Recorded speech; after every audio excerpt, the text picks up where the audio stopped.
presentations. Any disrespectful conduct by a speaker will result in forfeiting speaking times. Audience members are likewise expected to be respectful of speakers. Disrespectful conduct may result in your being asked to leave the room or in a recess being called at some point either by myself or someone on the board. When you start, please begin by stating your name only. We don't need any other information like address, just your name. So I'm going to look through the list of speakers that we've got. The first person to come up is Lucas Plowman, who is a student.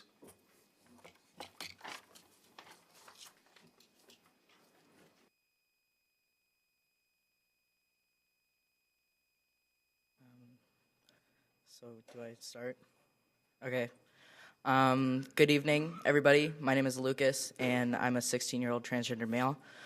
I'm here today to talk on the behalf of my school's GSA. I'm the president, and I just wanted to talk about how I would like to make a more LGBT inclusive health curriculum eventually in SPPS. I believe that we have a very supportive community, and I've had a very easy time transitioning from female to male through SPPS, and I just want to say thank you for all of that. That was really awesome. Sorry, I'm really nervous. I would like to say that I'm a dreamer, and I have really big dreams, but I think that my dreams can be realized, and I think that every student, whether they're gay, bi, trans, asexual, should have the opportunity to learn about how to have safe relationships and safe sex in an educational manner. When I said that before I came out as trans, I identified as a lesbian, and it was very tough for me to learn how to have healthy relationships and how to have a safe relationship, and I don't want anybody to go through that. So my goal for this year is to start the process of making a more inclusive health curriculum for SPPS. Thank you. Thank you very much. Thank you.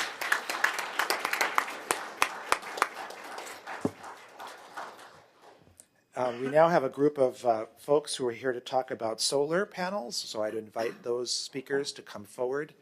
We've got about a 5-minute time frame for this presentation. Hi, my name is Chelsea DeArmond, and I'm with St. Paul Climate Justice and MN 350.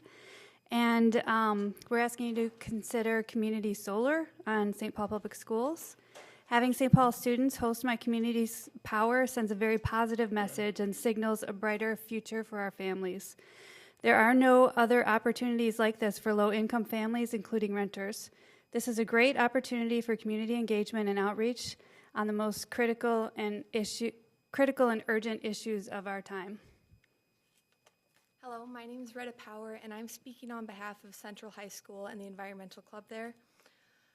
Central High School has students that are widely passionate about taking action on climate change and fighting hard for a better future.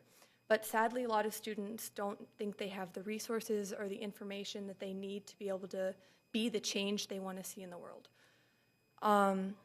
But making Central solar would give students a cause. It would give students something that they feel they were doing for our community.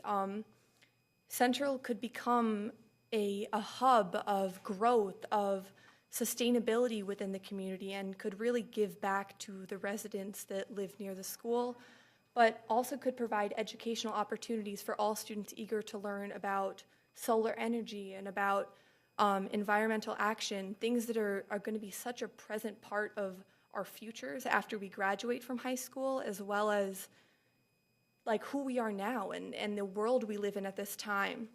And finally, it would give students pride to be able to say that the school that they attended was taking such solid and concrete steps towards creating a better future and creating a better world for the ones that we're going into. Thank you. So we'll have April Kane, Priscilla Stallings, please, if you want to come up. April Kane, Priscilla Stallings. Okay, no. Aaliyah Hodge and Brooke LaFleur.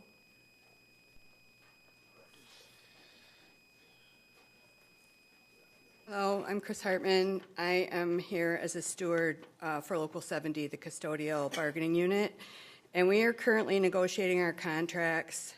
We have been offered a 1% for 2 years, 1% each year for 2 years.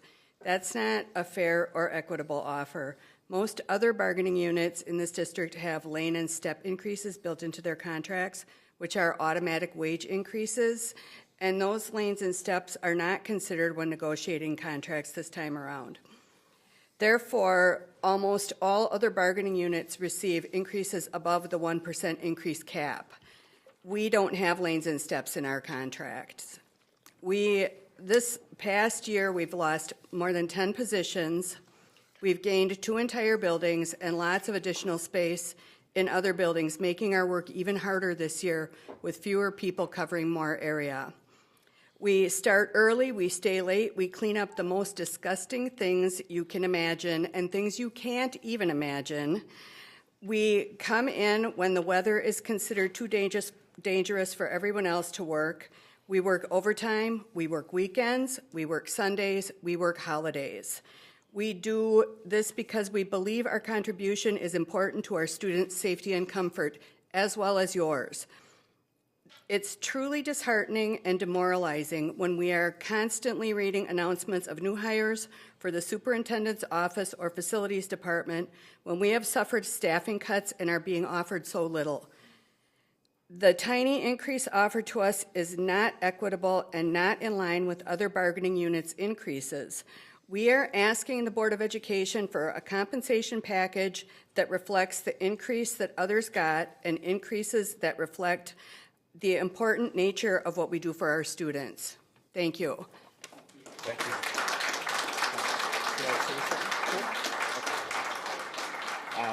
Thank you, everybody. I just want to touch on a few things that Ms. Hartman talked about. I'm the chief union steward for our bargaining unit.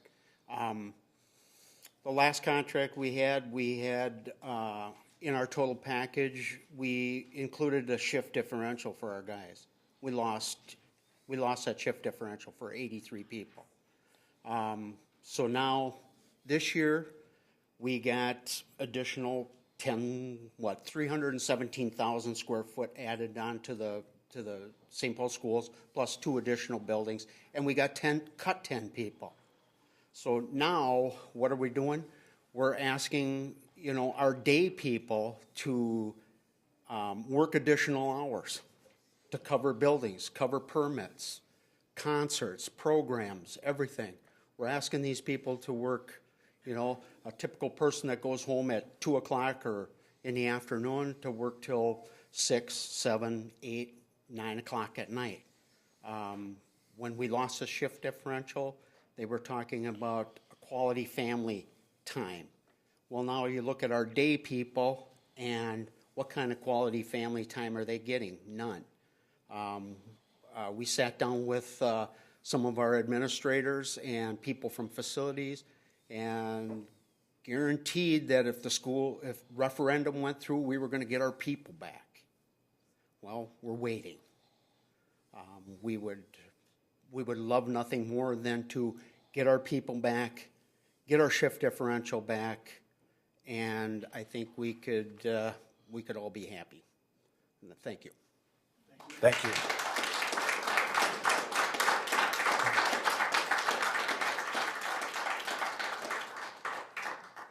Next up is Valerie Shirley. Ms. Shirley.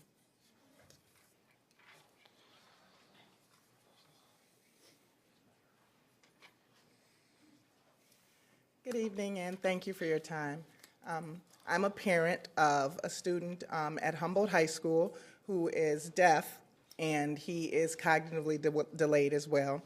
I just wanted to talk to you guys about the impact that adaptive sports has had on his life. Many doctors and behavioral specialists and other professionals that we've worked with over the years told me that my son's cognition would plateau. When he entered Humboldt, he started playing all of the adaptive sports that are available. So you guys are well aware that there's floor hockey and bowling, and there's soccer, and there's softball. His cognition has increased, and I have to say, it's really been hugely positively impacted by adaptive sports. So I wanted to let the board know that, and I'm aware that only Humboldt, it seems that only Humboldt has the students, and it seems like the program is shrinking, and it's really urgent to make sure that this is a program that grows. I really hope that the coaches over at Humboldt are able to recruit at some of the other high schools, because not only has my son grown in his cognition, he also has a friend base that he never had before he entered St. Paul Public Schools. So socialization and cognition are two of the most important things. He's a very happy, well-rounded student, and adaptive sports have had a huge impact on that. So please, whatever can be done to help the coaches grow that program, I will support that and help with the recruitment and whatever is needed. So please make sure that program grows and stays. Thank you very much.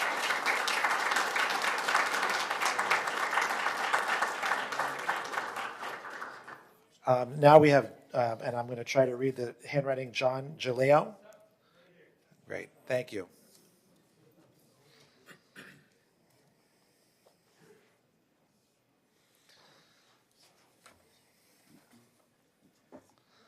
John Jaleo. I've been at St. Paul Central High School for 39 years. In 1987-88 school year, we had 292 custodians on staff. 292. Now we got 221. That's 71 people short for 75 schools. That's not good. That's not good at all.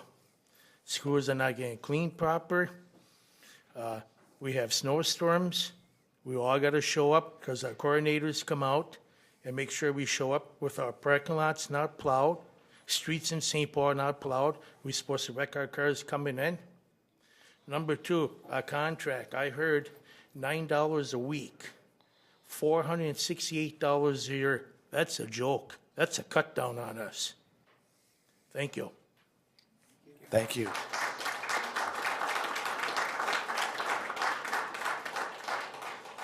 I'm just going to go back to the top to April Kane and Priscilla Stallings in case they've arrived.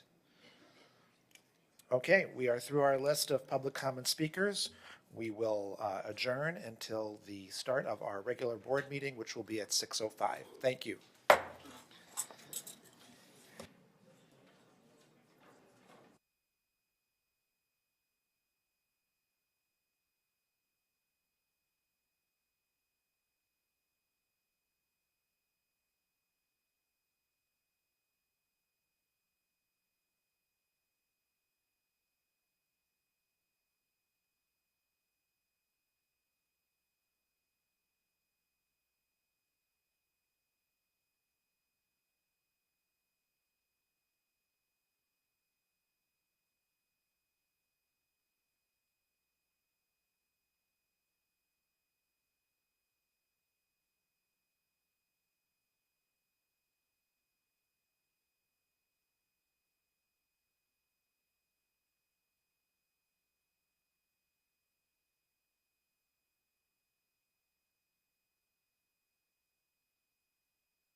I'd like to call the December 18th, 2018 regular meeting of the Board of Education to order. Good evening. We have an exciting evening of events. Let's get started. We will begin with roll call, please. Ms. Vanderwert? I'm here. Mr. Schumacher? Here. Mr. Marchese? Here. Ms. Ellis? Here. Ms. Foster? Here. Mr. Broderick? Here. And Ms. Zhang? Here. Next, I would move to approve the order of the main agenda with one change to move new business agreement with City of St. Paul Police Department for contract of school resource officers to immediately follow the superintendent's report. So moved. Vote, please. Ms. Vanderwert? Yes. Mr. Schumacher? Yes. Mr. Marchese? Yes. Ms. Ellis? Yes. Ms. Foster? Yes. Mr. Broderick? Yes. And Ms. Zhang? Yes. And we will move on to recognitions, and I will turn it over to Superintendent Gothard. Thank you, Chair Ellis, members of the board. We're happy tonight to be here to celebrate and recognize the accomplishments of our SPPS fall athletic teams and student athletes who were still competing in state tournaments when our November Board of Education meeting took place. For the two teams being recognized tonight, the delay in recognition is only due to their high level of success in their respective athletic arenas. I'd like to turn it over to Darren Ginther to start tonight's athletic recognitions. Darren. Thank you. Chair Ellis, members of the board, Superintendent Gothard. Just really happy to be here. As a former football coach, athletic director, in the school I was at, we began adapted athletics at our site, and to hear the public comment on the impact of all athletics, including adapted athletics, it's just an amazing opportunity for our students, for our families, for our community. I'd like to turn it over to lead athletic director for the district and at Humboldt High School, Dave Mergens, who will MC tonight. Thank you, Darren. Chair Ellis, members of the board, Superintendent Gothard, it's my pleasure to introduce to you the Fall 2018 State Champion Adaptive Soccer Team and the Johnson football team for advancing to the state tournament Class A semifinals. It's huge.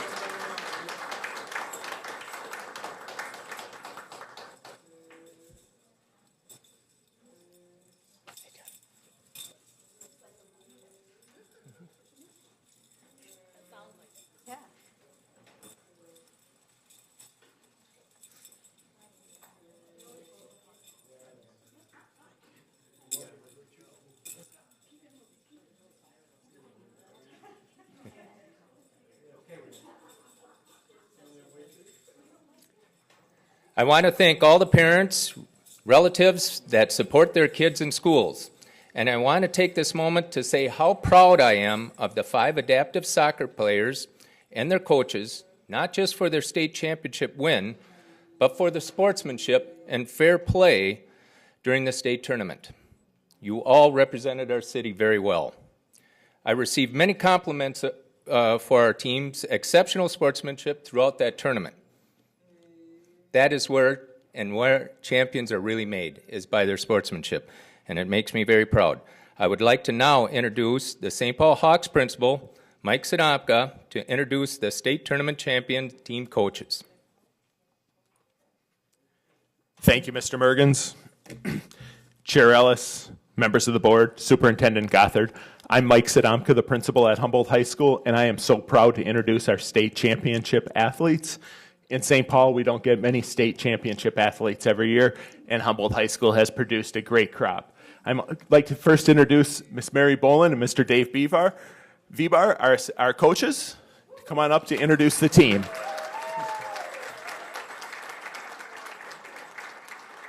Chair Ellis, members of the board, and Superintendent Gothard. I'm Mary Bolin, and this is Dave Vibar, and we are the coaches of these fantastic team. We were the little team that couldn't, but we did. That's exactly what we were.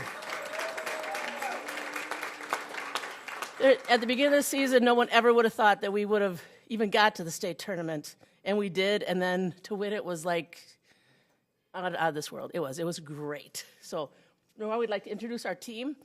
Our first defensive guy is Liban Farha. Come on up.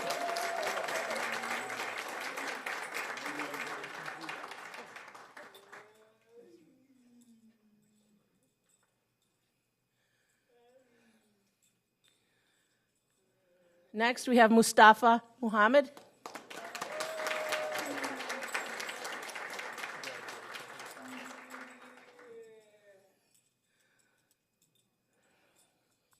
Next, we have Danny Keck.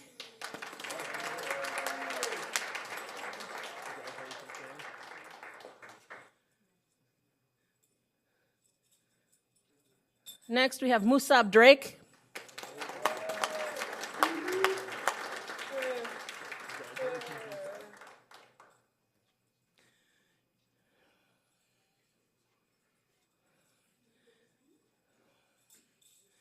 And last but not least, we have Isad Fernandez, who scored 4 goals in the championship game.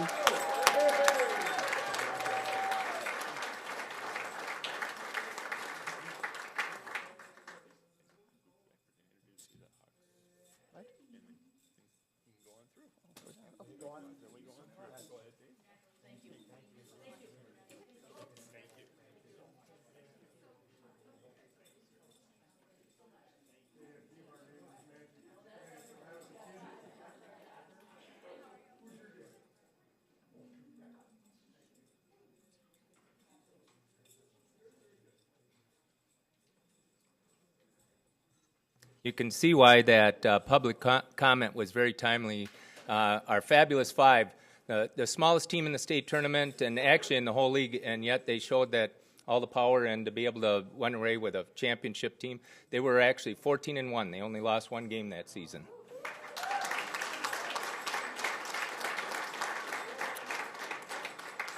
Now I'd like to introduce Johnson's principal, Michael Thompson, to introduce his athletic director and team. Good evening, everyone. Chairman Ellis, members of the board, Superintendent Gothard. It's my pleasure to introduce Johnson High School Athletic Director Donald Bross.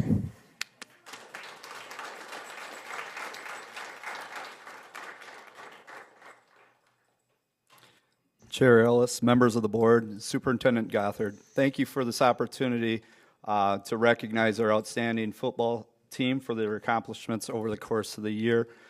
They were the first team since 1981 from St. Paul to make it to the state tournament. At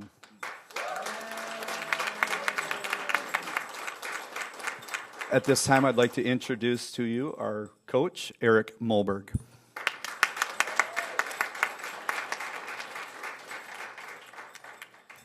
Thank you.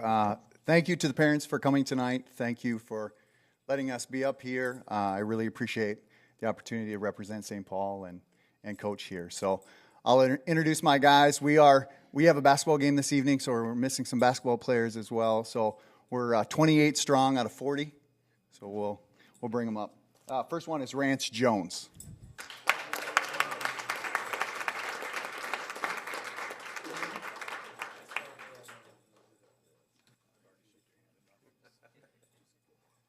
Gabe Rivera.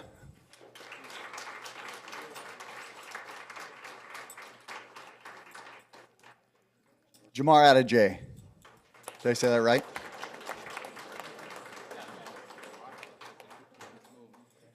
Tion Dean.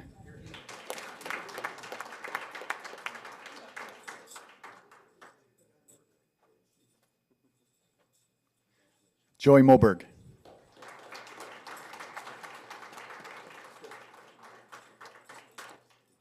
Luke Moberg. Alex Tao. Eli Moore.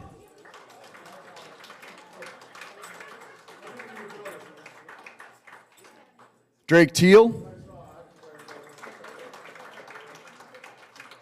Teddy Cornell.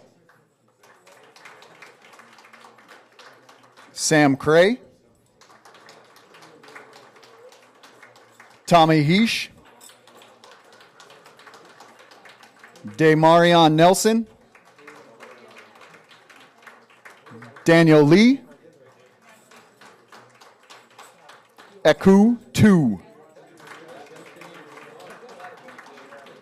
Nico Roberts. Chris Moore. Louis Fuentes. Aaron Atlas, Mac Rosbaca, Eddie Pacheco, Oscar Camarina,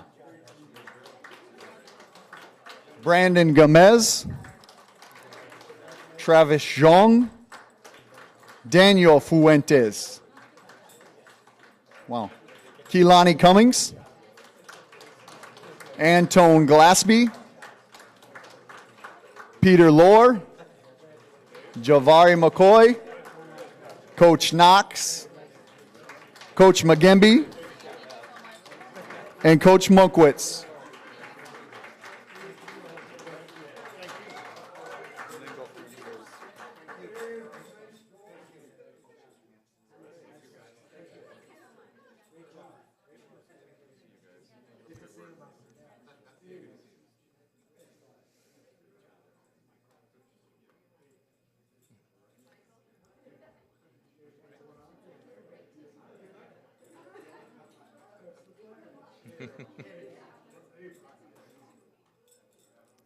You could tell by the strong handshakes there that they were definitely state tournament bound. That concludes our recognition. Happy holidays, everyone.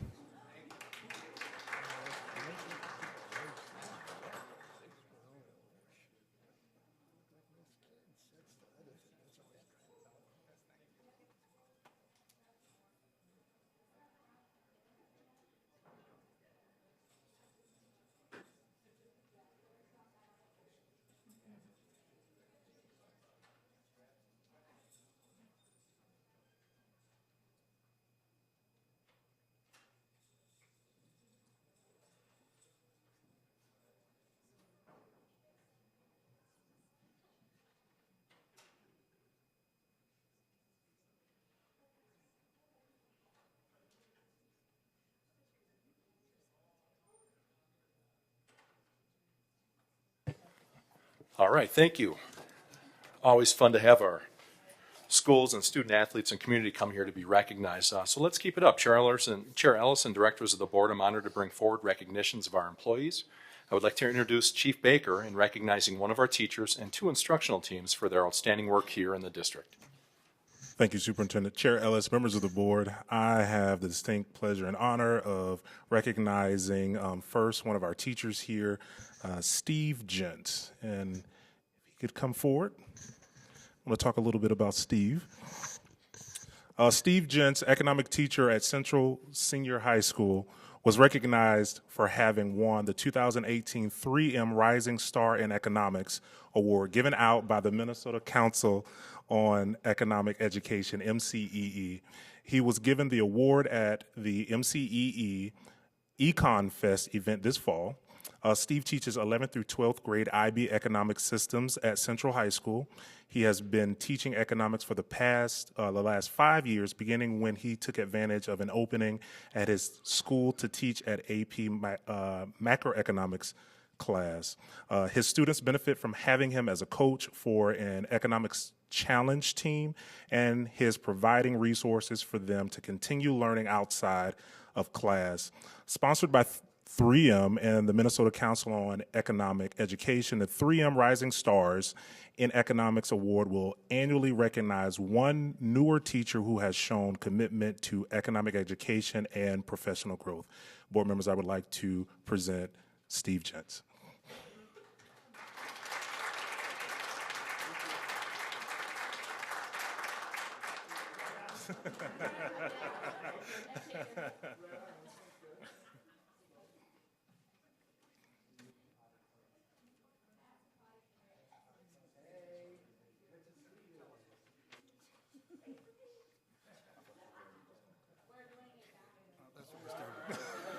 Seemed like we're shaking hands randomly. That sounds perfect.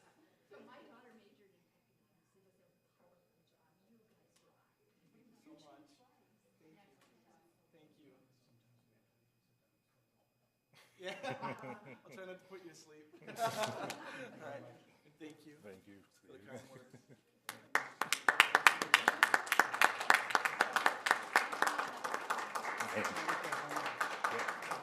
You can just stay where you're at. Yep, that would be great. Also, today's Board of Education meeting includes the presentation of the SPPS strategic plan. This plan was developed through several stages, 2 of which involve teams charged with developing key components of the plan. The leaders of these teams have made a deep impact on the planning process, guiding their teams to uncover issues, research potential solutions, and make recommendations for actions that will lead to achieving our long-term student achievement outcomes. So we have two groups here. The first one is the strategy team leads, or who provided leadership that defines an overall approach chosen to address the strategic focus areas, drafting overall outcomes and initiatives. And then we have the strategic initiatives action team owners. That's a lot. Lead team in defining the work of each initiative. Both of these roles required organizational and facilitation skills, system thinking, and the ability to balance vision and practicality. So as I call you forward, please come up and stand for me on this side, and then we'll all go together. Strategy team leads, Sean Walsh, Positive School and District Culture. Hans Ott and Maiju Lo Chung Vu, Effective and Culturally Relevant Instruction. Karen Randall, Program Evaluation and Resource Allocation. Sharon Stone, College and Career Paths. Heather Kilgore, Family and Community Engagement. These are now the Strategic Initiative Action Team owners. Kathy Kamani, Positive Behavior Intervention. Heather Kilgore, Improve Culture Using Input. Rebecca Beal, Culturally Relevant Practices. Heather is again. Megan Doles Klingel, Well-Rounded Education. Stacy Gray Achea, Program Effectiveness. Lisa Sales Adams, Middle School Model. Darren Gither, College and Career Paths / Partnerships. Saijun Dang, Community Engagement. Aquanetta Anderson, Partnerships. Would you please join me in giving them all a round of applause as they come forward?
All right. Okay. I would just like to add that Superintendent Gothard and Director Broderick and I were at the Johnson game. And my 11-year-old was with us, and he was like, "We need to leave early. It's not going well." And I said, "No, they've played hard all this time. We stay till the end." And just watching them still grab a trophy at the end of it was pretty amazing. So I was really glad that I was there to see that. We had a really good time. It was a tough loss, but you learn a lot when you lose too, right? And so it was good to see the team together at the end. And so I just wanted to share that. Let's go to the approval of the order of the consent agenda. I would move to approve the order of the consent agenda with these items pulled for separate considerations. Please let me know if I miss anything. So we've got D4, D5, D6, D7, D8 collectively. And then we have E4, E5, E7, E8, and G1. Are there any other items? Okay. Can I get a second? Second. Vote, please. Ms. Vanderwert, Yes. Mr. Schumacher, Yes. Mr. Marchese, Yes. Ms. Ellis, Yes. Ms. Foster, Yes. Mr. Broderick, Yes. and Ms. Zhang. Yes. Okay, and approval of the minutes. I'd like to move the approval of the minutes of the regular meeting of the Board of Education from November 13th, as well as the minutes of the special meeting of the Board of Education from December 4th, 2018. Second. Vote, please. Ms. Vanderwert, Yes. Mr. Schumacher, Yes. Mr. Marchese, Yes. Ms. Ellis, Yes. Ms. Foster, Yes. Mr. Broderick, Yes. and Ms. Zhang. Yes. Okay, and I'll turn it over to Vice Chair Marchese for the committee of the board meeting committee report. Great. Thank you, Chair Ellis. At the December 4th, 2018 Committee of the Board meeting, Superintendent Gothard began with thanking the board for their work at the Minnesota School Board Association's Delegate Assembly and advocating for SPPS and public education at the upcoming legislative session. SEEB member Vang provided an update on the work of SEEB and their project on ethnic studies, which is planned to be presented at an upcoming board meeting. Next, the 2018-19 enrollment overview was presented. Total enrollment for the 18-19 school year is 38,872 students. Graphs and trends for enrollment for the past 4 years were also shown, as well as detailed numbers by grade level. Data on student groups were discussed. Continuation for students returning to the district from the previous school year is 86% for SPPS overall.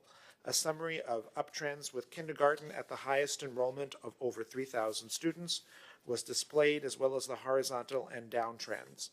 This presentation sparked questions from the board, including data on alternative school enrollment and demographics, enrollment patterns in buildings, choice and offerings in SPPS. The district plans to address enrollment issues through our demonstrated commitment to early childhood education, a middle school model to promote and support our students, and college and career pathways. Discussion also involved parent education for their developing student and capacity at our high schools, which is driven by class schedules. Enrollment, alternatives, and opportunities around that issue were also points of conversation.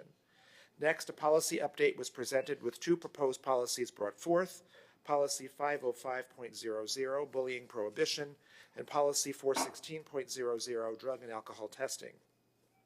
Questions from the board involved employee use of medically prescribed drugs, federal laws around drivers and those with commercial driver's licenses, as well as deep discussion on this policy from an employee's point of view, testing of applicants, random testing, and work with the bargaining units. The importance of outreach, stakeholder engagement, and information was noted, as well as that this policy is to protect the safety of our students and staff and the integrity of SPPS. The procedures used will also be critical in the implementation. Potential scenarios and responses were discussed. The board encouraged administration and the policy working group to further discuss and develop this policy, including looking into similar policies within governmental agencies in order to bring more clarity on the structure of the policy and a communication plan. Discussion on the bullying prohibition policy involved the designee at each building to whom bullying should be reported, and the alignment with state and federal guidelines and terminology.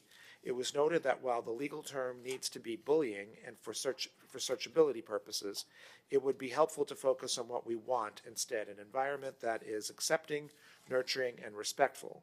The guidelines for investigations and publication were also clarified, and the role of this information in the training of new staff and the importance of this information to be dispersed throughout the district.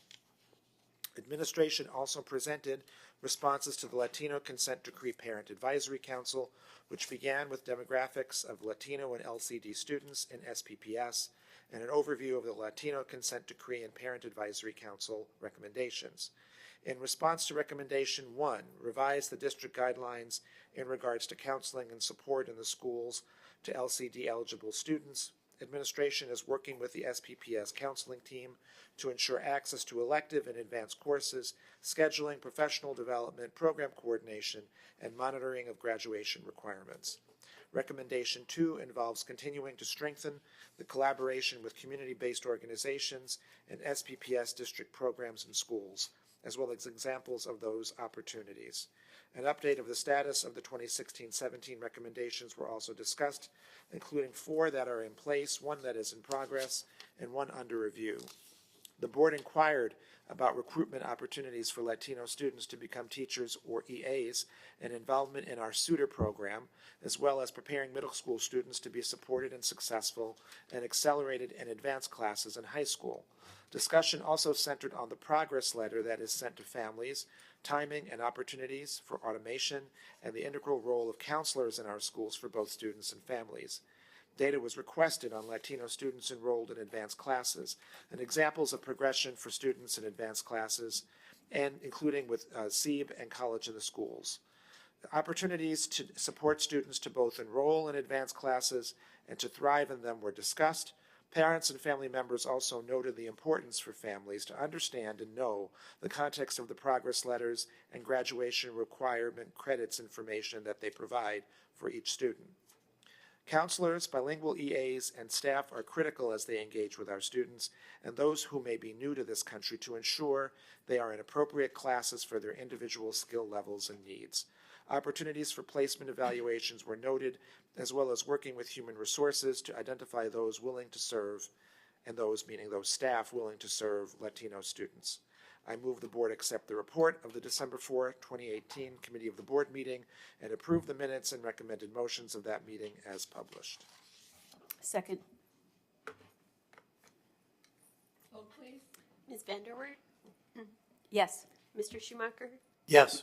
Mr. Marchese? Yes. Ms. Ellis? Yes. Ms. Foster? Yes. Mr. Broderick? Yes. And Ms. Young? Yes. Okay, and next we'll move on to the superintendent's report, and I'll turn it over to you, Superintendent Gothard. Thank you, Chair Ellis. Members of the board, as a large urban school district, one of the most important questions we ask ourselves is, why do we exist? The answer to that question should help clarify our core purpose and what we hope to accomplish as an organization. The answer to why we do what we do should be easily summed up in an organization's mission statement. It contains the aims and values of our district and applies to each of us, no matter our role, location, or tenure. In October, we asked every staff member to vote on a new mission statement. The best represents our focus on educating children. 975 of our colleagues expressed their preference by a wide margin of 43.6% for the following mission statement. Tonight, I recommend the mission statement as it reads: inspire students to think critically, pursue their dreams, and change the world. This goes to the essence of who we are and speaks to what motivates us. Tonight, I'm pleased to bring forth to the board a resolution recommending adoption of a new mission statement. I would ask you for your support tonight.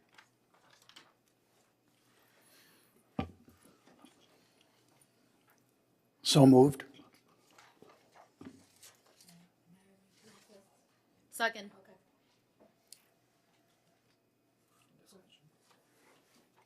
Discussion, board members?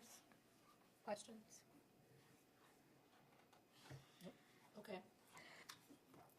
So I will read the resolution. Resolution adopting school district mission statement. I would move to approve the resolution adopting school district mission statement, which states as follows. Whereas the Board of Education of Independent School District Number 625 desires to put forth a mission statement that expresses the purpose and desired intent of the school district, and whereas the new mission statement strives to represent the philosophy and approach to the district's new strategic plan, SPPS, achieves. And whereas the mission statement aligns with the values of the Board of Education, school district, and community, therefore be it resolved by the Board of Education of Independent School District Number 625 that follows the following mission statement be adopted: inspires students to think critically, pursue their dreams, and change the world. Do I have a second? Second. Vote, please. Ms. Vanderwerf? Yes. Mr. Schumacher? Yes. Mr. Marchese? Yes. Ms. Ellis? Yes. Ms. Foster? Yes. Mr. Broderick? Yes. And Ms. Young? Yes. Okay, thank you, and I'll turn it back to Superintendent Gothard for the strategic plan presentation. Thank you very much, Charles, members of the board, and St. Paul Public Schools community. Can't say enough about inspiring students to think critically, pursuing their dreams, and change the world, and how it's going to take off and launch SPPS Achieves, which brings me to tonight's presentation.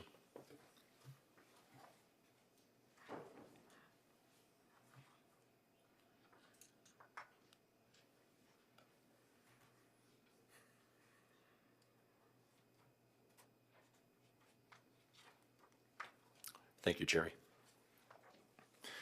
Chair Ellis, members of the board, and St. Paul Public Schools community, I'm grateful tonight to share our SPPS Achieves plan that has been in development for the better part of the last year.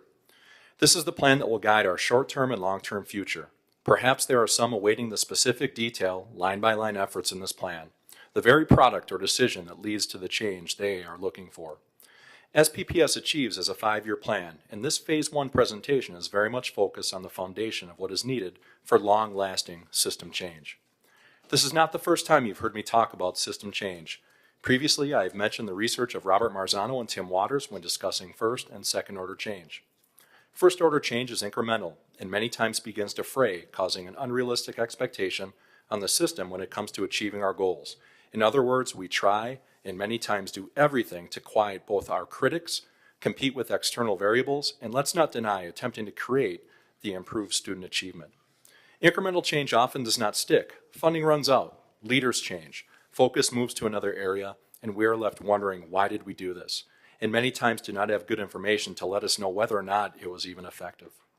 Second order change is long lasting and impacts the core of our culture to change behaviors towards what we do and how we do it. Second order change also creates a variety of conflicts in order to achieve its objectives.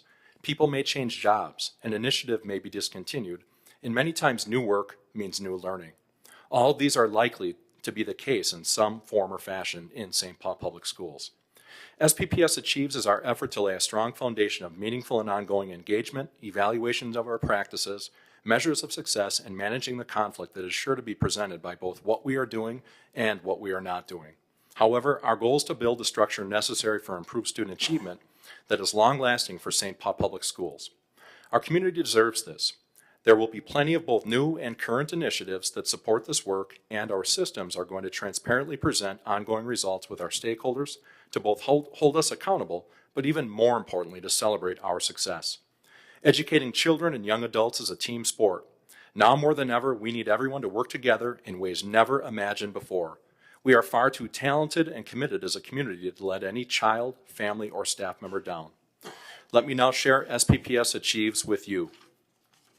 And some of this at the start will be a bit of review to make sure that everybody sees and understands it the same way that we've been presenting it. But you can see the three-phase development timeline that we have here, again, beginning last December 2017, which feels like a blink of an eye behind us, but has led us through the 3 different stages of analyzing, developing, and planning tonight's SPPS Achieves presentation. I want to mention that this plan is 10 initiative action, or this plan reflects 10 initiative action teams with more than 120 members. You met many of them tonight. Tonight I'm going to highlight the features of the plan and a high-level overview. Simultaneously, or already, I believe, on our website, we have updated information that also displays our more than 100-page detailed strategic action plans for the public to look at as well. Our proposed mission statement is no longer proposed. It was approved. I didn't quite have the technology in mind to snap my finger and have that change, but again, very grateful, Board of Education, for you approving that tonight, and again, for our community and giving feedback and input on our mission statement. And I think that young person in the corner shows us all the direction we want to go as a community when it comes to student learning. Our guiding values are very important to us. They are going to support our mission statement and making sure that we develop a high-performance culture in St. Paul Public Schools. So let me give just a brief overview of the guiding values that we came up with to support our mission statement. Achievement needs to be challenging and collaborative learning. We want to set the bar high with support, support, and support. And more than anything, we want to believe in all of our young people.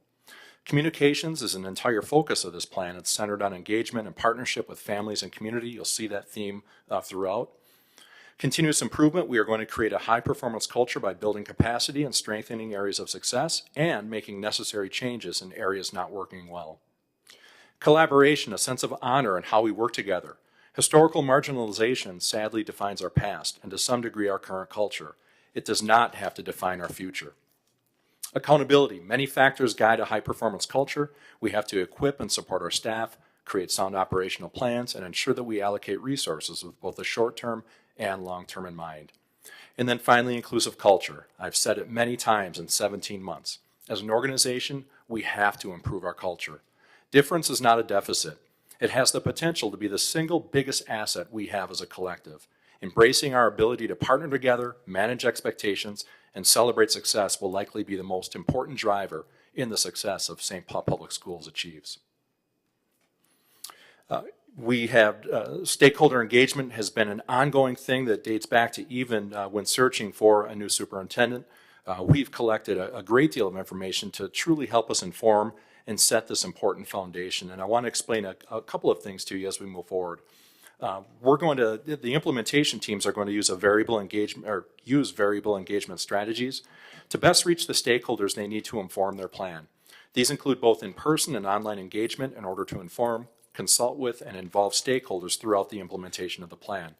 You see, this plan is going to be different than inviting a group to come together in a room, set them free, and then never have them inform or hear from them again in terms of this plan. We want this to be a St. Paul Public Schools community plan. There will also be fixed engagement strategies, regular checkpoints to review the progress, share input, and develop tools to ensure transparency of engagement efforts. The Board of Education will also receive an annual update on engagement activities.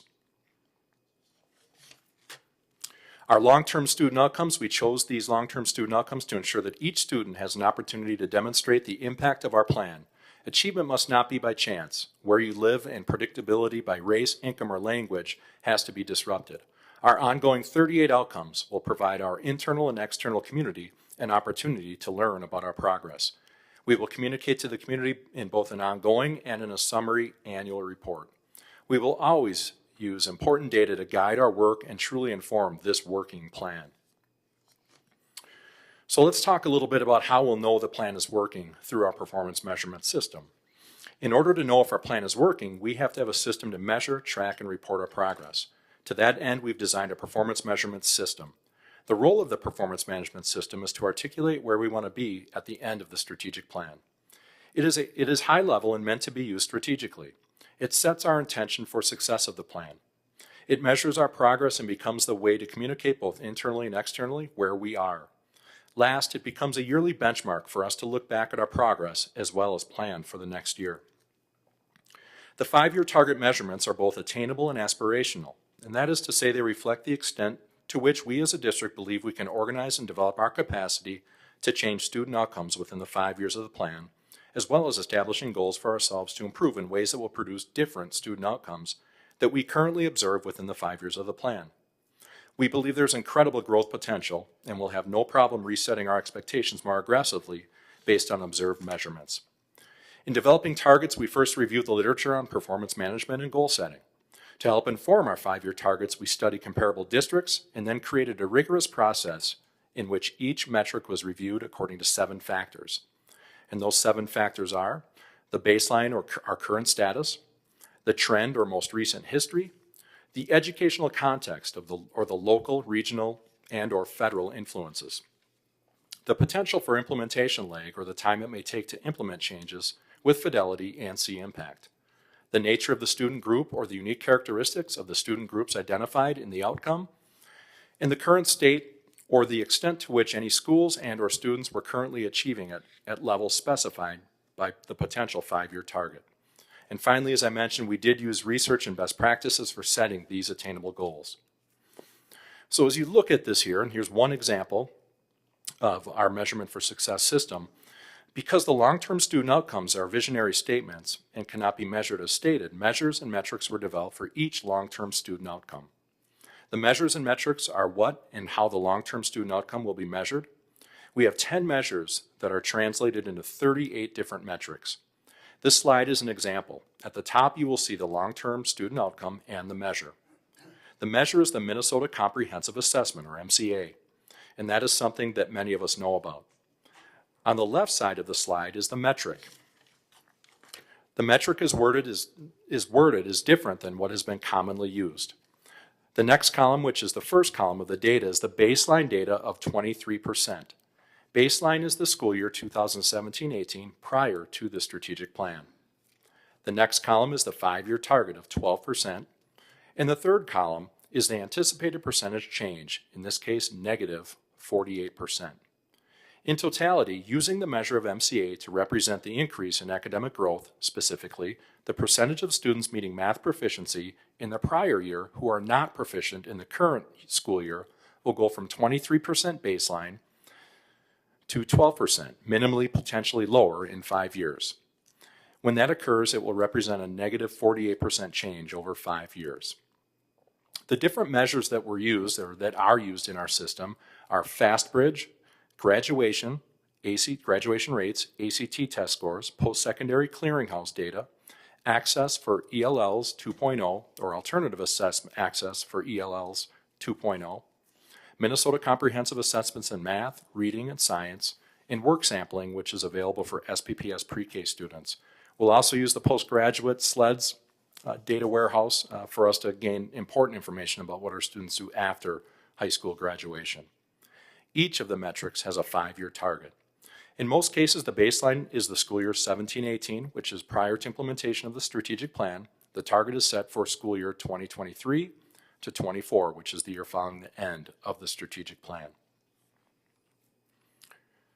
Here's an example of how it all comes together, and you can find this in the SPPS Achieves report. Here we see the long-term student outcome: increase academic growth in reading and math for all students. There are 5 metrics for this outcome.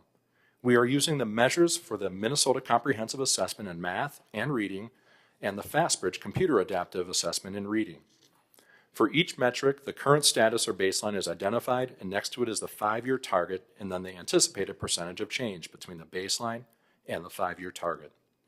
In this case, you will notice that 2 of the 3 targets are negative, and that is because those 2 metrics are planning to see a change that decreases over time. The percentage of students who were proficient in the prior year and then not proficient in the current year. The 5-year target measurements are both attainable and aspirational. That is to say that they reflect the extent to which, again, we believe that we can make a great impact. The SPPS Achieve Strategic Plan Framework is something that you're very familiar with. We've been sharing this since April, at least in part. You recall the board approved both the long-term student outcomes and the strategic focus areas. And this is organized in that way. So you can see the 5 focus areas that I'll go through tonight are positive school and district culture, effective and culturally relevant instruction, program evaluation and resource allocation, college and career paths, and family and community engagement. We then broke it down to 10 different objectives that are supported by 20 initiatives. The phase 1 of this plan, tonight I'm going to provide some in-depth details for the 10 initiatives that we've determined are priority right now for SPPS. Initiatives selected for phase 1 implementation were determined based on several factors, including the alignment with work we're already doing, the urgency of the work, resources available, and staff workload. The work of phase 1 initiatives takes place over the next 3 years. Some of the additional 10 initiatives build upon this work, and a timeline for addressing them will be developed this summer. So the first one is positive school and district culture, broken down by this focus area. For the focus of positive school and district culture, our objectives are to create inclusive school cultures where students are supported to show up as their full selves and thrive as individual learners in a global society. The second one is to create a mission-driven culture where staff are supported to thrive and deliver exceptional outcomes. Our district needs to provide expectations and support for buildings to develop social and emotional learning opportunities for students. Creating behavioral expectations and managing consistency will result in more productive and safe learning environments for students and staff. There is a clear need to improve our district and school culture, but first we need to decide what that means. We will also identify the data that accurately measures our work from multiple perspectives. The current state of disconnection about our culture also indicates needs for internal and external communications to improve so that more stakeholders know what is actually happening in our schools and in our district.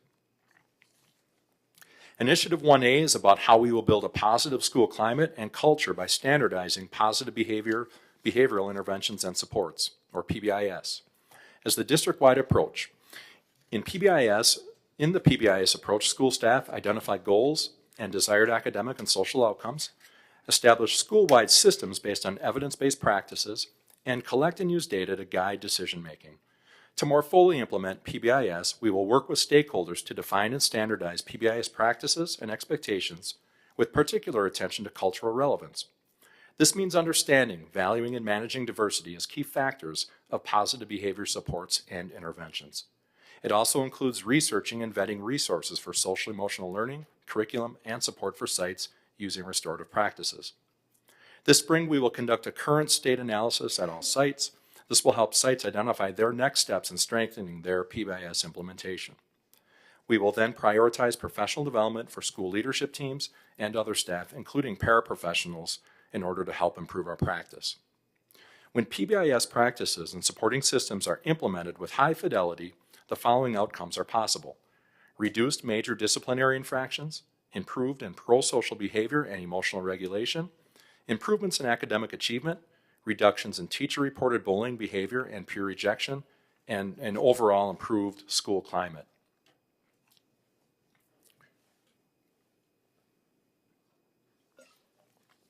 In 2A, to improve culture, the work of this initiative is to improve culture by listening to the experiences and perspectives of students, staff, and families, all of our stakeholders. We will connect with and listen to members of our community to understand their experiences and collect ideas for what positive culture means for SPPS. From this input, we will identify improvements, then plan and implement solutions. This spring, a design team will work with stakeholders to create a brief publication describing positive SPPS culture. They will then research opportunities for improvement and provide a plan addressing them. This work will provide us the concrete data needed to drive change. With specific areas to target, we will be better able to make meaningful action.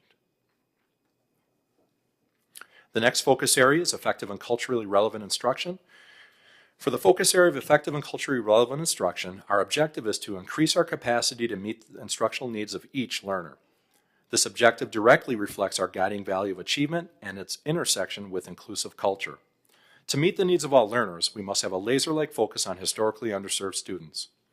When education is offered in a culturally proficient manner, historically underserved students gain access to educational opportunities intended to result in high academic achievement. These opportunities must represent a range of subject areas described by the federal Every Student Succeeds Act, or ESSA, a well-rounded education including the arts, humanities, sciences, social studies, English, and mathematics. The first strategic initiative is 3A, to implement culturally relevant practices within all student learning and programming. Our work on courageous conversations and understanding the role of race in teaching and learning has been powerful, in some cases life-changing. Initiative 3A describes the next stage in this work. It encompasses the use of cultural knowledge, prior experiences, frames of reference, and performance styles of ethnically diverse students to make learning more relevant and effective. We will develop district-wide common language and understanding of culturally relevant practices. This includes reviewing current practice and integrating it with culturally proficient school systems. We will be creating rubrics that guide educators in examining their own practice for culturally relevance and district curriculum teams and coaches in providing the resources and support needed to support growth. We will also review and improve curriculum and materials to reflect underserved and underrepresented racial and cultural groups.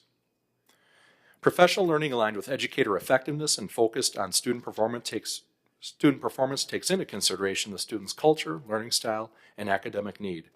Clearly stated outcomes with a system for monitoring and benchmarking ensure equitable student results. We have to support SPPS educators with tools and time to make this our reality. 3B is to ensure all students have access to a well-rounded education. The federal Every Student Succeeds Act describes a well-rounded education as including the arts, humanities, sciences, social studies, English, and mathematics. Through Initiative 3B, we will review our current school-level offerings and create supports to improve implementation. This includes addressing student interest and increased opportunities for ethnic studies. This initiative begins by developing an annual reporting process to assist in monitoring how much instruction takes place in the Minnesota academic content areas. With this information, we can better assess where additional support is needed. Some of the considerations include staffing for specialists, and support for generalists teaching multiple content areas. Schedule and structure of the school day, school size and sections offered. We will continue to improve the what of SPPS curriculum and instruction. This includes using our Schoology learning management system to organize curriculum resources and reviewing district-wide grading practices. Having a common set of course resources and expectations will help ensure rigor for each student. Instruction in the arts, science, and social studies will be addressed during the school day, and there will be opportunities to explore computer science. There will also be a website where the community can see expectations for each grade level, and families can find resources to help support their children's learning. In Objective 5, we're going to stop, start, and sustain practices based on their effectiveness and alignment to the strategic plan. This is a whole focus area. For this focus area and this objective, we're going to reflect our guiding value of accountability, which includes holding ourselves to high standards for the outcomes of student achievement and operational and instructional and fiscal performance. We're also going to use, and I've mentioned this many times to you, the funnel analogy, and it is purely scientific, but more appropriately, it's relevant to all of our work. In St. Paul Public Schools, like many districts, we can no longer do everything. We have to come to the realization that we have to focus on, resource, and deepen capacity in that which is effective in our district. We've come gone way too far in trying to fund and support everything, not only that everybody wants, that everybody has creatively sought as an effort to improve student achievement. We're much better off when we use real data to support our efforts, to support its progress, and then use that data to address it from a resource standpoint and make sure that we are supporting the very work that's improving student outcomes in the district. So I know that's not a very scientific explanation, but it's one that I hope you've heard me time after time talk about in trying to narrow our capacity and deepen that capacity and provide and produce better results. So in 5A, we're going to address accountability by developing the infrastructure to review the effectiveness of programs, practices, and other commitments. This includes establishing a format for staff to use in measuring and analyzing their programs, and also conducting regular reviews of district-wide programs. This spring, the Office of Research, Evaluation, and Assessment will define the progress or the process for collecting, analyzing, and reporting data. Their staff will lead a team in creating a collection of resources and training cohorts of staff in their use. The team will also gather information about existing programs and practices and propose a calendar to review commitments. Because of this, you can expect that there will be a comprehensive process of data collection, analysis, and reporting, which is understood at all levels. This information provided will be used to make decisions about resource allocation, helping us to identify effective programs that should be sustained or expanded, and also provide evidence to support discontinuing practices that are ineffective or are not aligned to our strategic plan.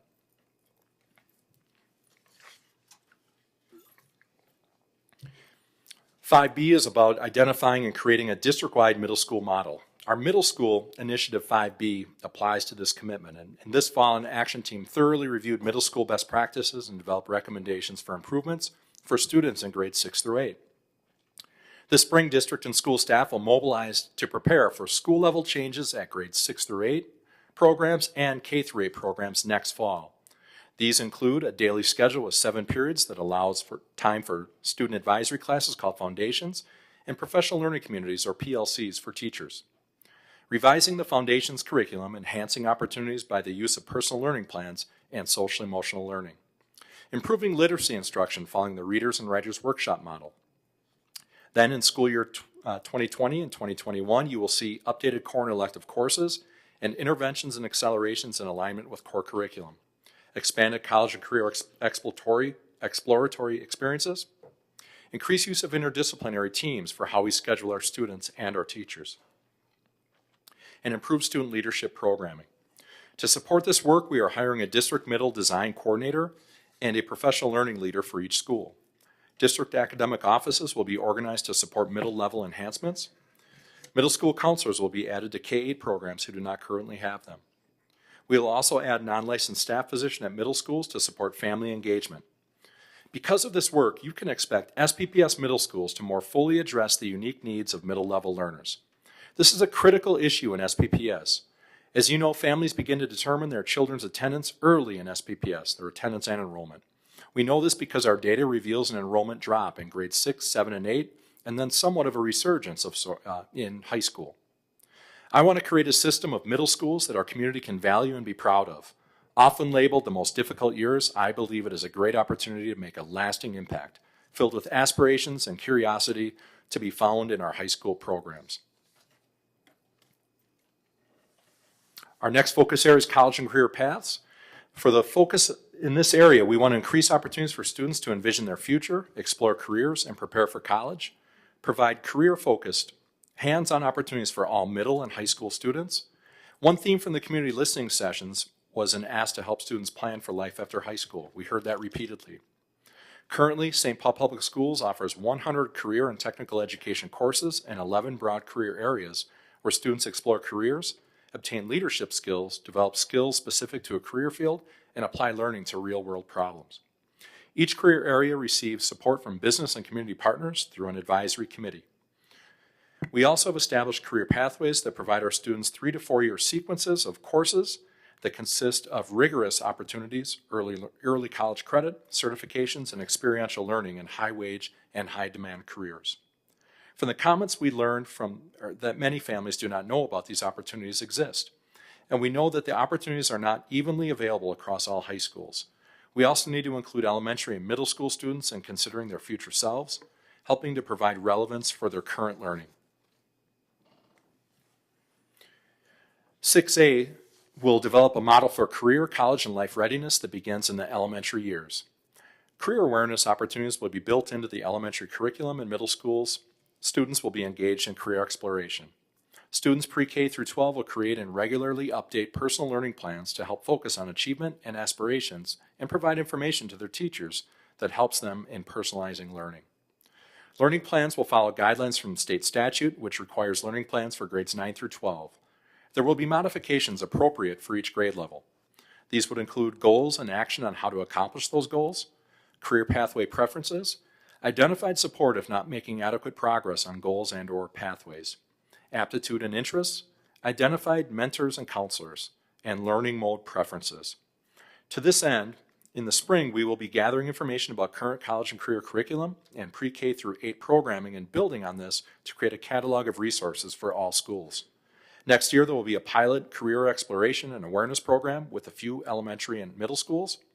This spring, we will also be researching and establishing our model for personal learning plans, which will be used next year as part of the middle school redesign. Because of this work, students will enter high school with a much better sense of their strengths and opportunities. They will be ready to make choices as to coursework and other activities that prepare them for college, career, and life. Our community is behind us in this work and waiting for the right opportunity to join us in future-focused school experiences to create the workforce of tomorrow. In 7A, the Office of College and Career Readiness will be working with high schools to enhance or create career pathways in innovation and emergent technologies, science and medical fields, business, and human services. These pathways will highlight courses at the schools that lead to careers in fields such as engineering and welding, agri-science and medicine, graphic design and culinary arts, child development and teaching. Then we will expand learning opportunities beyond the careers available in SPPS high schools by partnering with higher education to offer SPPS students access to career courses at our partner higher education and training facilities. In order to support this work, we are dedicating staff from the Office of College and Career Readiness to this work and considering options to fund coordinator positions at the high schools. We are identifying community partners who are excited to join and providing resources to support the project. Work this spring includes forming a task force that analyzes current and prospective career pathways, planning for equitable access and participation across SPPS. We will be establishing an outreach program to better inform students and families of career-related opportunities that already exist in SPPS. Through this initiative, all high schools will have career pathway opportunities that allow students to earn meaningful college credit and job-related experiences that equip them for life after high school. Graduation rates and attendance will increase as students engage in their desired career pathway. Enrollment and success in advanced coursework and real-world opportunities will be proportional among all student demographic groups. There are several partnerships in the works that not only build on our current work, but also begin to set us apart from school districts around the state and, quite honestly, the region. We have an abundance of resources and interest from our community, and I know this because I've been working with them. For the focus area of family and community engagement, our objectives are to improve stakeholder engagement in district-level decisions and strengthen the value and maximize effective partnerships. Throughout my tenure in SPPS, I've been impressed by the passion our community has for supporting our schools, and I've often told my team and anyone who will listen that apathy is our enemy. Proven again in the overwhelming support the overwhelming support in our referendum.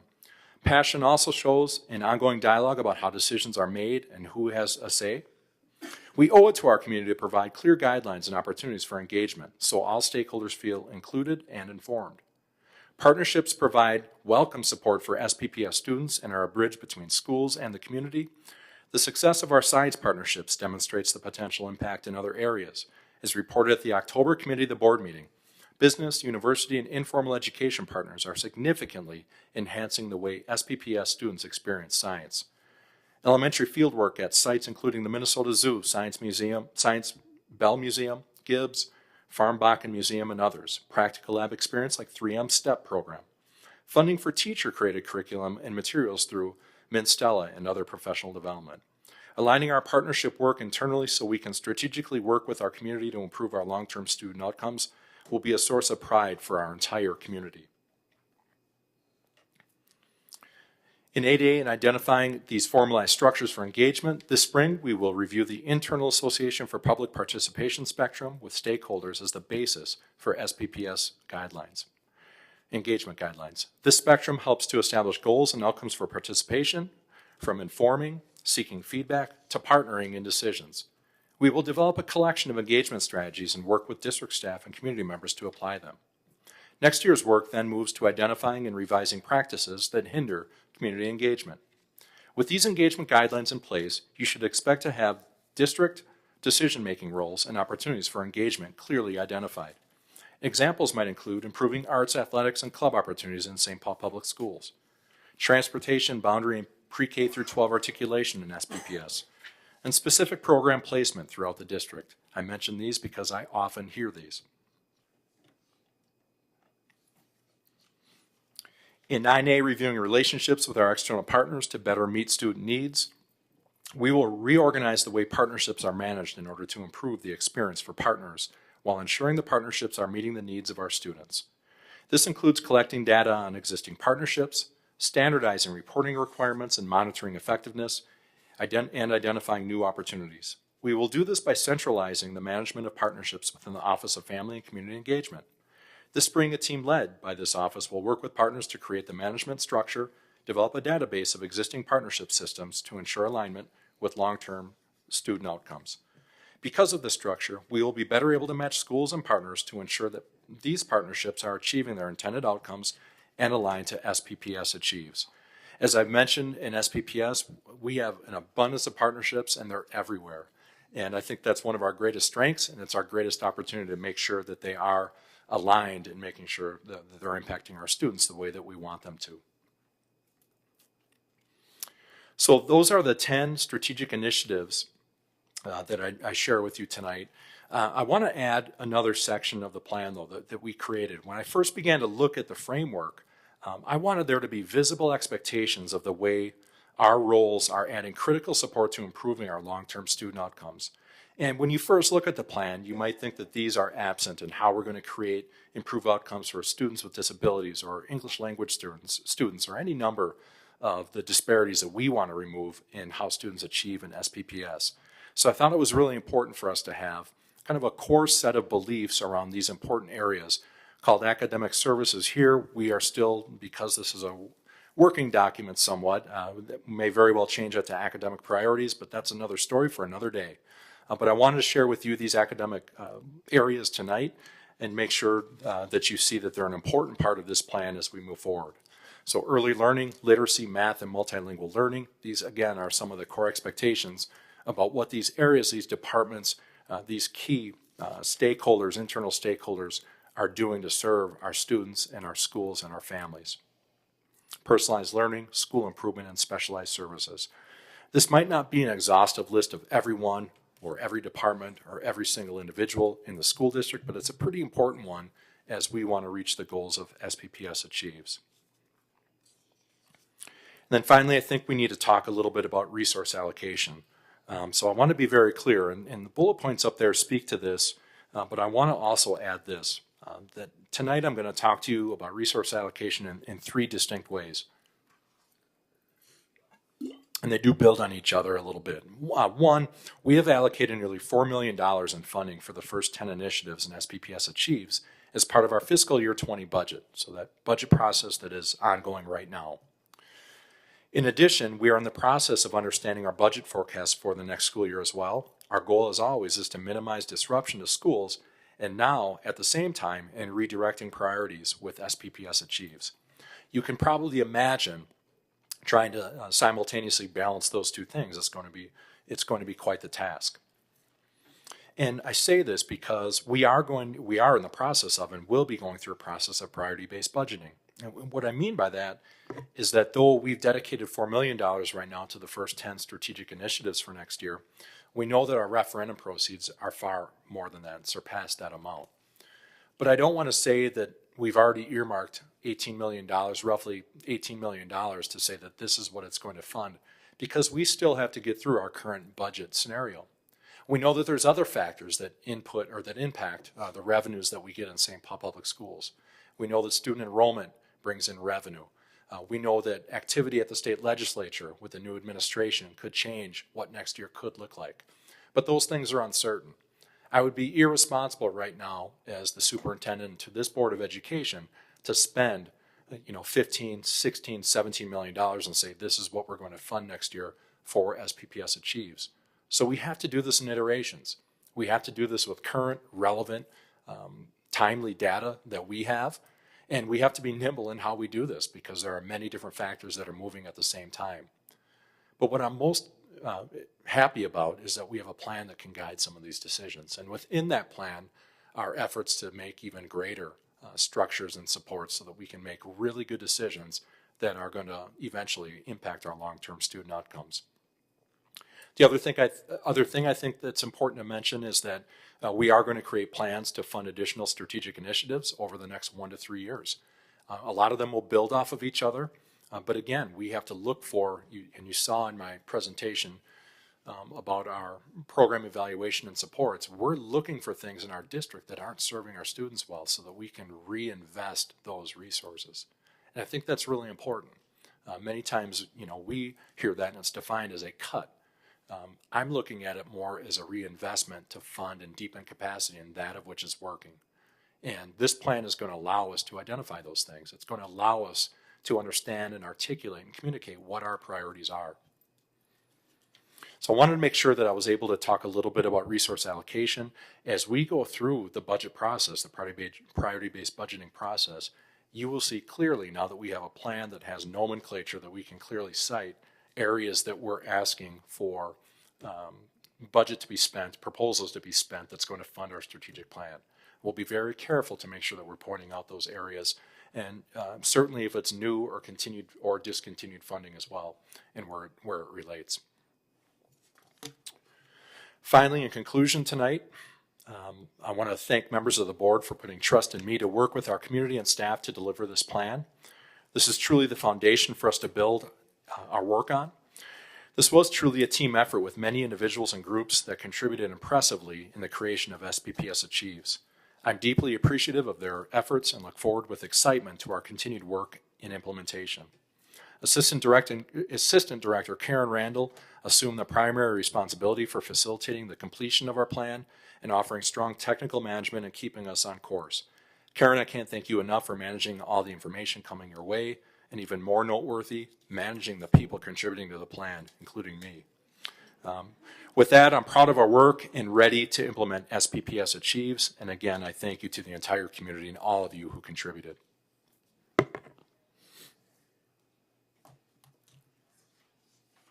Board members, questions?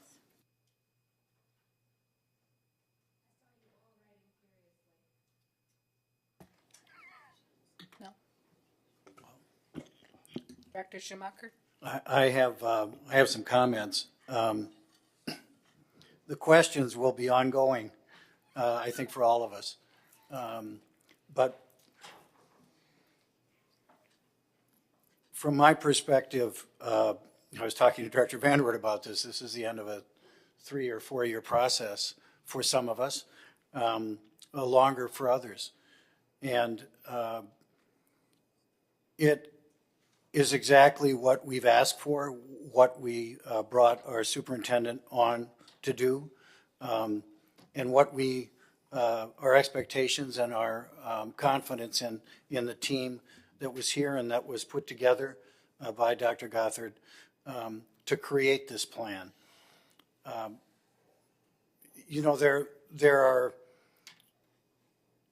as it's presented and as we've talked about it, there are broad areas and there are also incredibly deep and specific areas. What I like about it is that it spurs ideas as we listen to it again in the different areas of how these structures can produce some of the outcomes that we certainly heard about from the community and we feel strongly about ourselves. I think about the ability to bring the community in to our schools. Their stories and lives inspiring our students. Sometimes we wonder where we would find these people.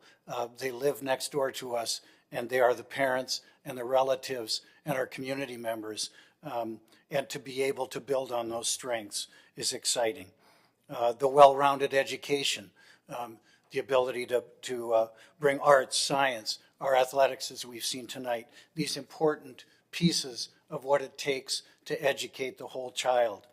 The focus on middle school. There are so many opportunities to disconnect for our middle schoolers. I'm not so old that I don't remember many of them, and I believe I tried many of them. This is an opportunity and a plan to create more opportunities to connect. And it starts in elementary school. And you can see that thread pulling our kids through and continuing to connect them to successful futures, however they and wherever they go. The strong partnerships and the fact that we're already attracting those folks, that we're supportive of the referendum, but also have come forward early and some quietly at this stage, but to say we have confidence in this and we want to be a part of it. We want to make sure that our St. Paul kids get what they need. It's responsible financially. The story of the referendum is a very successful story, and it brings us to a stability that will allow us to build in ways that will be very productive, but also understanding that we have to constantly push the envelope on delivering on what sometimes is budgets that are tight. I think this does that. It's an active, interactive system for success for our students. And it's not a finite box. It's not a completely created plan that has a start, a middle, and an end. It's less hardware and more software. It's an operating system that will continue to allow for the flexibility, innovation, and creativity that all of us in our communities in St. Paul will bring to it, and it welcomes those folks in meaningful ways. And so I thank you. I thank everyone who worked on it. We've said this before. The proof's in the pudding. I think we've got all the ingredients that we need. I think the people in place and continuing to add folks to be able to make sure that our kids get the best education, the education they deserve. So thanks once again, and I appreciate the work, and let's keep working on making sure those outcomes come from it. Thank you.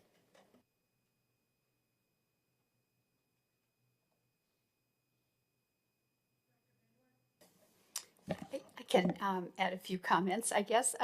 You certainly summarized it for all of us, John. That really. I left you room for the preschool and the early childhood education. Yeah, well, that's a big part of it. It's a big part of it.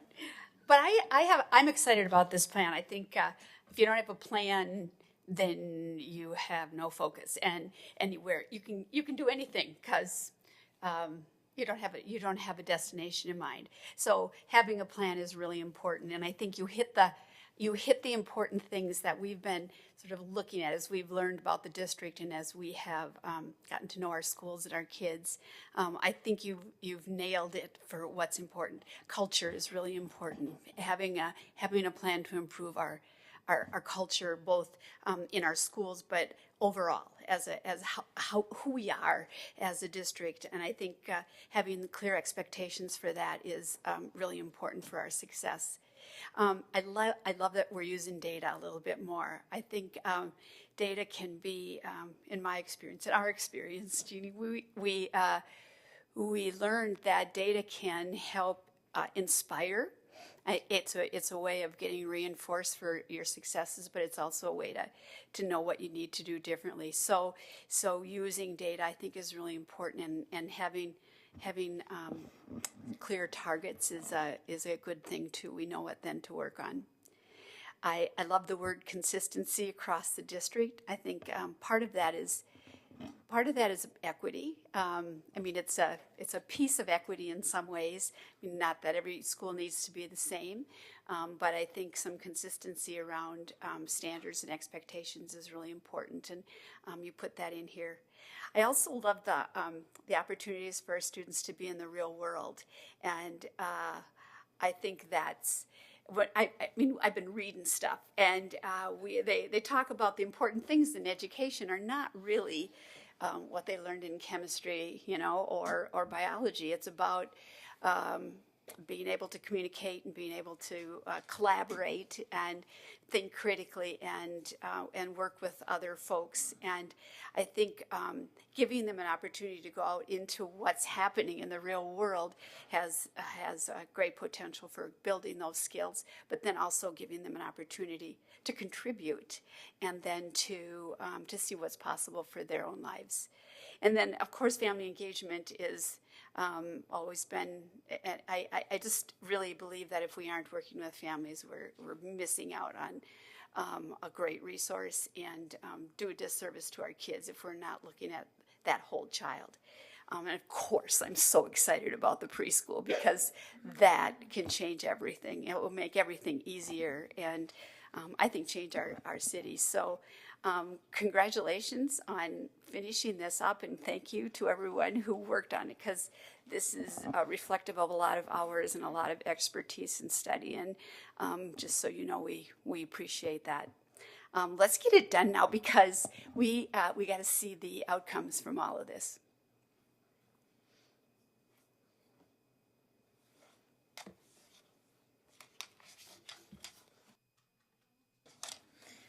I just want to thank the whole team and you, Superintendent, for leading our district on this journey to put together this tremendous plan so that we could find and have measurable goals to ensure that our students achieve in our district, and to ensure that we meet the needs of our students, our family, and our community.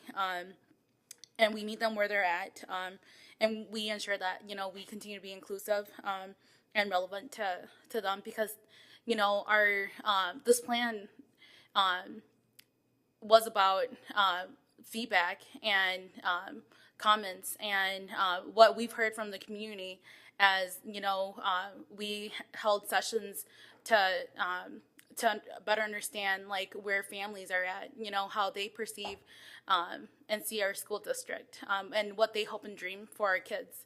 And so it's been, quite a journey, but I'm so glad that we're here, and that, we could finally have, moving measurements that we could, a year from now, see how our growth is in our district. And focus around, again, achievement. I'm most excited about the college and career readiness piece, and the fact that how we could support our students, not only to be exposed and have the experience about higher ed and career exploratory prior to graduating from our schools, but how they could also achieve academically, whether they choose to go to college or not. And so I'm super excited. I look forward to learning more and hearing more about how we are the progress of this, our plans and our initiatives in the following and future meetings to come. And so I'm just super excited about all of this.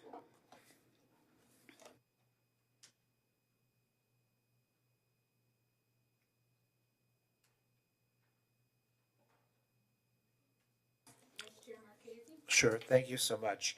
A lot's been said that I agree with, and I'm very, very excited to be at this moment. I think given the time that a number of us have spent on this board, this is the first time in 3 years that I am feeling like there is a structure in place for the success of this district that I can feel confident in and move this district and see how it can move this district forward. And I know it's been a journey, and I think I want to just frame, I guess, my comments in terms of, it's important to recognize when we have been on a journey